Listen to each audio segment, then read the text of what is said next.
মতাদর্শ কি মানুষের মুক্তি তো, তার মতাদর্শটা কি? মতাদর্শ ভুল না, মতাদর্শ ভুল বলে এখন মতাদর্শ কোনদিন আদর্শ হলে, মতাদর্শ হতে গেলে আদর্শ জিনিস হতে হবে, ভুল জিনিস কোনদিন আদর্শ হতে পারে না।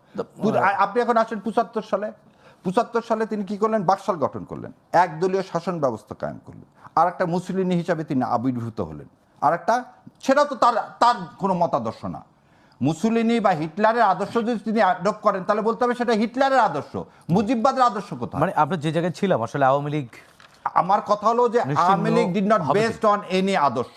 আচ্ছা। আওয়ামী লীগ হচ্ছে পুরাটাই শেখ মুজিবের, প্রথম হচ্ছে মানবতা বিরোধীর যদি অপরাধে শেখ মুজিবের ফাঁসি দেওয়া হতো, তার যদি বিচার করা হতো, তাহলে আর আজকে হাসিনার মতো প্রেতাত্মার জন্ম হতো না, এবং হাসিনার মতো প্রেতাত্মার জন্ম হতে আজকে দেশটা এই জায়গায়। তাজউদ্দিন আহমেদের মেয়ে শারমিনের লেখা এই বই, এই বই 2012 সালে বেরোয়েছে, তখন কে? শেখ হাসিনা ক্ষমতায় না?